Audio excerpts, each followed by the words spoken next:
So, what if you could stop one of those incredibly frustrating, manipulative arguments without even saying a word? Well, today, we're going to break down a really powerful silent strategy to shut down gaslighting for good. And the secret isn't about winning the fight, it's about refusing to even play the game. Have you ever been in a conversation where all of a sudden you feel like you're on trial for your own memory? Like you know what happened, you know what you said, but somehow you're being forced to prove it, and it is just completely exhausting, right? Yep, if that feeling is familiar, I want you to know you are not imagining it. It feels like a losing battle for a very simple reason. It is a losing battle. In these situations, the normal rules of conversation they don't apply. You're not actually having a discussion about facts anymore. So, to figure out how to get out of this dynamic, we first have to really understand the trap itself. Let's break down this predictable, frustrating cycle that makes arguing feel so pointless. It pretty much always follows this four-step script. You can see it here. First, it starts with a false claim, something that just completely contradicts your reality. Then, of course, your natural instinct is to defend yourself, right? You try to correct the facts. But that leads right to the twist, where your own words, your own explanation get used against you to question your memory or even your sanity. And the result is always the same. You're just left completely drained and second-guessing everything. But why? Why does defending yourself, the most natural thing in the world to do, actually make things worse? Okay, let's get into why arguing backfires and is basically like adding fuel to a fire. Just look at this disconnect. It's kind of wild. On the left, you've got your totally reasonable intentions. You're trying to clarify the truth. But what actually happens, you just give them more words to twist around. You want to express how you feel, but suddenly your emotions become the new target. You're trying to end the argument, and what happens? It just gets longer and more draining. It's like every rational move you make actually makes the problem worse. And here it is. This is the most important thing to get. The goal for the other person isn't about finding the truth. The goal is your engagement. Your reaction, your frustration, your explanation, that's the prize they're looking for. And once you understand that, well, that brings us to the aha moment, the solution.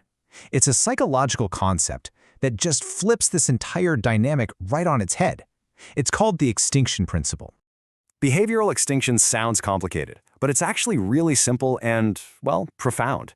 It just means that any behavior that is consistently not rewarded will eventually fade away. Think about it like a slot machine. If you keep pulling the lever again and again and it never ever pays out, you eventually just walk away. You stop playing. We're going to do the exact same thing here. This slide just lays it out perfectly. On the left, that's all the stuff that fuels the fire. The emotional reaction, the long explanations, the fight itself. That's the payout they're looking for. And on the right, that's what this new strategy does. It gives them nothing. No reaction, no engagement. You just remove the reward. And the behavior has absolutely nothing left to sustain it. Okay, so that's the principle. But how do you actually put it into practice when you're in the moment? Let's walk through the action plan, 4 silent strategies to take all of your power back. First up, and this is often the hardest part, you have to stop over-explaining. It feels so counterintuitive, I know, but it is the absolute foundation of this entire approach. Here's the thing. Your feelings and your memories are valid, period. They don't need a 5-page report to justify them. When you over-explain, what you're accidentally doing is sending a message that your reality is up for debate, and it's not. A simple, firm statement like, "That's how I remember it," or "That was my experience," is a complete sentence. It gives them nothing to pick apart. All right, moving on. Strategy number 2 is to refuse, and I mean refuse, to offer an emotional reaction.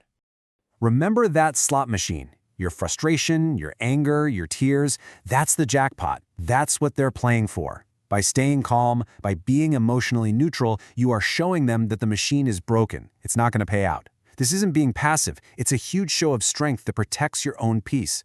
Simple, neutral phrases like, "I see," or "okay," or "I'll think about that." They're like a shield. They give them nothing to latch onto. Which leads us right to our third tool. And this might be the most powerful one of all, strategic silence. And I really want to emphasize that word, strategic. This is an active, powerful choice, not a passive surrender. I mean, think about it. You can't argue with silence. You can't twist it. You can't misquote it. After you've made your simple statement, like, "That's not how I see it," just stop talking. That silence is a full stop. It communicates that the conversation is over, and it creates this void that they now have to deal with. And without your energy to fuel it, the whole thing just fizzles out. And our final strategy, this is the one that brings it all together. Establish a clear boundary, and then disengage. This is where you calmly end the interaction for good.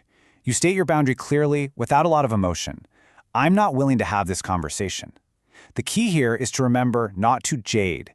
That means no justifying, no arguing, no defending, and no explaining. Your boundary is the reason. That's it.